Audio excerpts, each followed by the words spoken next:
ये घटना सिर्फ एक पुलिस चौकी का विनाश नहीं है, बल्कि ये पाकिस्तान की प्रशासनिक और सैन्य पकड़ के ढीले होने का प्रत्यक्ष प्रमाण भी है। बलोच विद्रोहियों का मनोबल इस कदर बढ़ा हुआ है कि वो खुलेआम सड़कों पर गश्त लगा रहे हैं। स्थानीय लोगों का बलोच लड़ाकों के साथ जुड़ना ये दर्शाता है कि अब बलूचिस्तान की जनता पाकिस्तान के दमनकारी शासन से पूरी तरीके से मुक्ति चाहती है।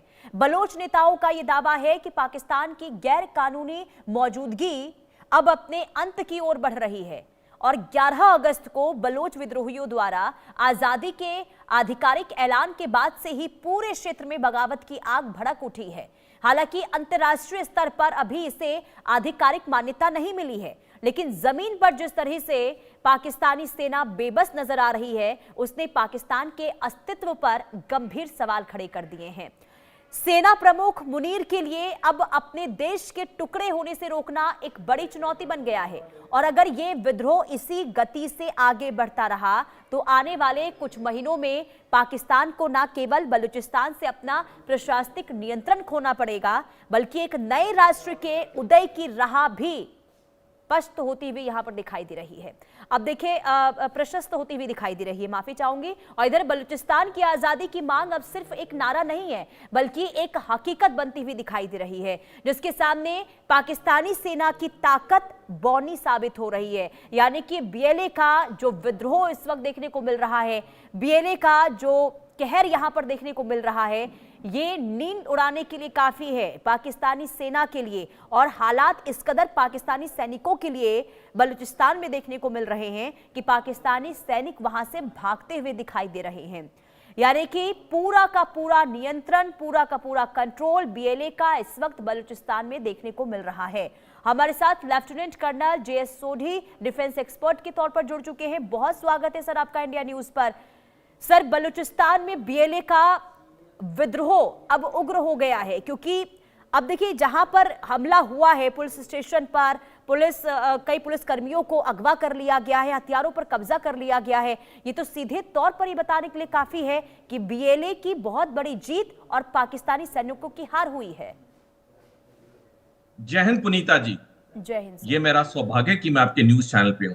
इसमें कोई शक नहीं है कि बीएलए ने जमीन पे इतनी बड़ी विजय प्राप्त की है, एक के बाद एक जो वो कार्रवाई कर रहे हैं। हमें याद होगा पिछले साल कैसे पूरी की पूरी एक ट्रेन को उन्होंने अगवा कर लिया था। 48 घंटे के लिए उन्होंने ट्रेन को अपने कब्जे में रखा था, जाफर एक्सप्रेस को। और उसके बाद भी कितने उन्हें जो उन्होंने किए हैं वहां पे उन्हें इतनी सफलता मिली है, क्योंकि बीएलए जो है ये बहुत ही प्रोफेशनली ऑर्गेनाइज्ड एक ऑर्गेनाइजेशन है। और इतना शायद ऑर्गेनाइज जो बीएलए है वो पाकिस्तानी सेना भी नहीं है। और इसका एक मैं इंपॉर्टेंट बिंदु देना चाहूंगा दर्शकों को। देखिए, जब भी कोई संगठन अपनी कार्रवाई करता है, चाहे जमीन पे, उसकी जो रियल रिफ्लेक्शन दिखती है जमीन के कार्रवाई से तो दिखती है, लेकिन जिस तरह से उसकी प्रेस रिलीजेस होती हैं, अगर हम पाकिस्तानी सेना और बीएलए की प्रेस रिलीजेस को कंपेयर करें, बीएलए की प्रेस रिलीजेस पाकिस्तानी सेना की प्रेस रिलीज से 100 गुना अच्छी हैं, क्योंकि वहां पे पढ़े लिखे अक्लमंद लोग बीएलए की प्रेस रिलीज बना रहे हैं। और जब पढ़े लिखे अक्लमंद लोग किसी मुहिम में आ जाएं तो वो मुहिम का सफल होना निश्चित होता है, सिर्फ थोड़े समय की बात होती है। इस वक्त पाकिस्तानी सेना पे जिस तरह से कहर पे कहर बीएलए बरसा रहा है, वो दिन दूर नहीं है पुनीता जी, जब आप ही के टीवी चैनल पे, आप ही के शो में हम बीएलए की आजादी को डिस्कस कर रहे होंगे, क्योंकि जो भी वहां बलूचिस्तान में हो रहा है उसके लिए सिर्फ जिम्मेवार दो संगठन है, पाकिस्तानी हुकूमत और पाकिस्तानी सेना, क्योंकि उनकी नियत और नीतियां बलोचियों के लिए गलत रही हैं कि आज इस मुहिम पे आके खड़ा हो गया बलूचिस्तान। कभी भी वो पाकिस्तान से ऑफिशियली आजादी डिक्लेयर कर सकता है।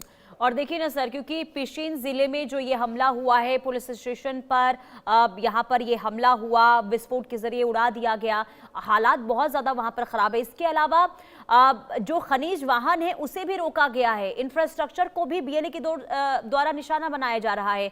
तो ये जो रणनीति इस वक्त बीएलए की देखने को मिल रही है, इससे क्या समझ आ रहा है? इंफ्रास्ट्रक्चर पर हमला करना और खास करके जो महत्वपूर्ण मार्ग है उसे बाधित कर देना, आगे क्या आप समझ पा रहे? क्या इसी तरीके से पूरी तरीके से नियंत्रण बीएलए जो है वो पाता हुआ दिखाई दे रहा है बलूचिस्तान के ऊपर?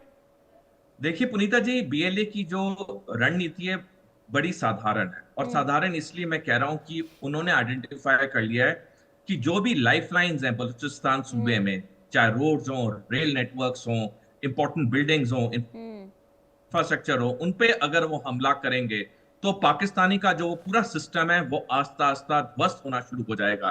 क्योंकि अगर लोग सड़क नहीं इस्तेमाल कर पाएंगे तो लोगों के अंदर आक्रोश बढ़ेगा, पाकिस्तानी हुकूमत और सेना के लिए दिक्कतें होंगी, और उसी में बीएलए को बड़ी जीत हासिल होगी। तो बीएलए ने अपने जो टारगेट्स हैं बहुत पुख्ता रूप से उन्होंने आइडेंटिफाई किए हैं, उन पे वो हमले कर रहे हैं। और क्योंकि जैसे मैंने कहा, इसकी सारे अगर जिम्मेवारी है तो पाकिस्तानी हुकूमत और सेना की। एक मैं आंकड़ा देना चाहूंगा दर्शकों जी। को। बलूचिस्तान सूबा जो है वो पाकिस्तान का सबसे बड़ा सूबा है। वहां पे तकरीबन 55% जो लोग रहते हैं वो बलूची लोग हैं, लेकिन पाकिस्तानी सेना में बलोची जो हैं सिर्फ 0.03% है। और यही हाल पाकिस्तानी की हर सरकारी नौकरी में है, क्योंकि पाकिस्तान की हर सरकारी नौकरी में सिर्फ एक ही कम्युनिटी को प्रेफरेंस मिलती है, वो है पंजाबी मुसलमान। हाँ। बाकी पाकिस्तान में चाहे बलोची हो, पश्तून हो, सिंधी हो, उन्हें सेकंड या थर्ड ग्रेड सिटीजन्स के तौर पर रखा जाता है। यही कारण है कि आज पाकिस्तान के 4 में से 3 सूबों में आक्रोश है, अशांति, और ये तीनों सूबे पाकिस्तान से अलग होना चाहते हैं।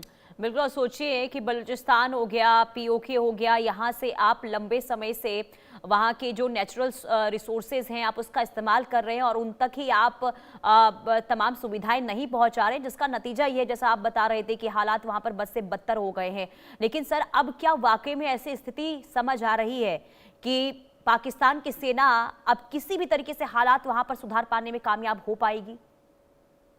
पुनीता जी, बिल्कुल नहीं। पाकिस्तान की सेना पूरी तरह से असफल, असमर्थ हो चुकी है। और जैसे जैसे टाइम बीतेगा बीएलए और आक्रामक होगा और वहां पे बड़े बड़े हमले करेगा। अब बलूचिस्तान को नियंत्रण में लाना पाकिस्तानी हुकूमत और पाकिस्तानी सेना के हद से बाहर है, वो पूरी तरह विफल हो चुके हैं। ये तो सिर्फ वक्त की बात है कि कब बलूचिस्तान पूरी तरह से आजाद होगा। आजादी तो खैर उसने डिक्लेयर कर ही दी है कितनी बारी, लेकिन पूरी तरह से आजाद होगा वो कभी भी हो सकता है। लेकिन पाकिस्तानी सेना, पाकिस्तानी हुकूमत, पाकिस्तानी सुरक्षा बल अब वहां कुछ नहीं कर सकते, क्योंकि वहां के लोगों में आक्रोश आ चुका है। देखिए, जब जन सैलाब आता है उसके आगे कुछ भी चीज नहीं थम सकती है। सबसे बड़ी चीज जन सैलाब होती है। हमने देखा कैसे बड़े बड़े लोगों का सत्ता गिर गई, क्योंकि जब जन सैलाब उठा उसके आगे कोई नहीं टिक सकता। आज बलूचिस्तान में जन सैलाब उठ चुका है। वहां के जितने बलोची हैं उन्हें पता है यही मौका है हमें आजाद होने का। इस वक्त 1947 से लेकर आज तक इस वक्त पाकिस्तान सबसे कमजोर कड़ी पे खड़ा है। उसके 4 में से 3 सूबों में अशांति, अस्थिरता है। उसके आसपास के जितने उसके पड़ोसी मुल्क हैं उसके साथ उसका अनबन है।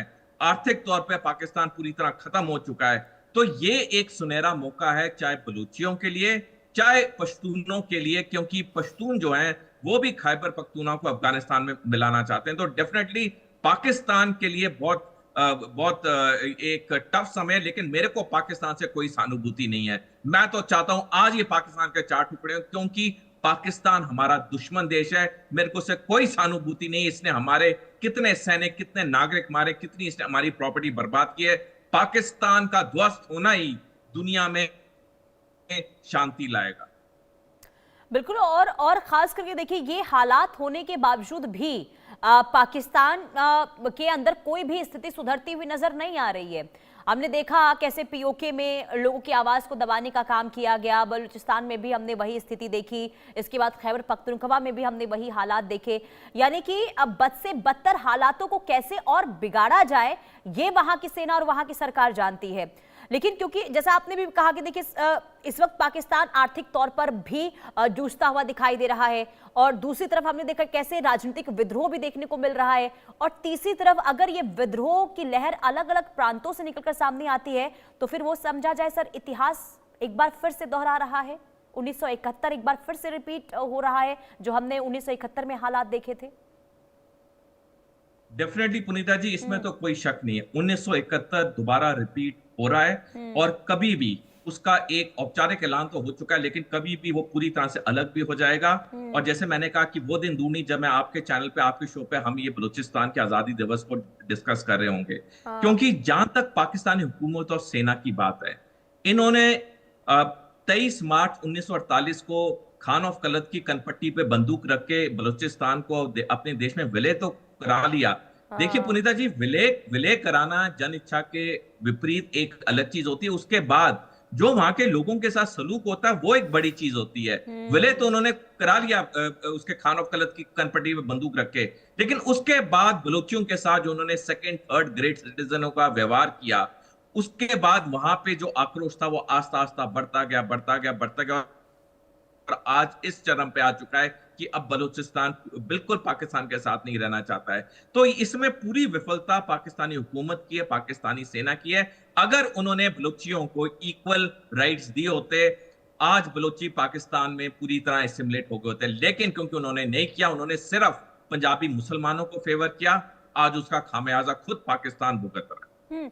लेकिन इसकी वजह क्या समझ आती है सर? बाकी प्रांतों को आप नजरअंदाज करते हैं, सिर्फ एक प्रांत में आप तमाम सुविधाएं, लोगों को वहां पर ज्यादा तवज्जो देते हैं, सरकारी योजनाओं का लाभ सिर्फ एक प्रांत के लोगों को मिलता है। बाकी प्रांतों को आपने इतना दरकिनार क्यों कर दिया? वो भी खास तौर पे जब जहां से आप सबसे ज्यादा फायदा उठा रहे हैं, वहां के रिसोर्सेज को आप सबसे ज्यादा इस्तेमाल कर रहे हैं, इसके बावजूद भी ऐसी स्थिति क्यों सरकार की ओर से वहां पर?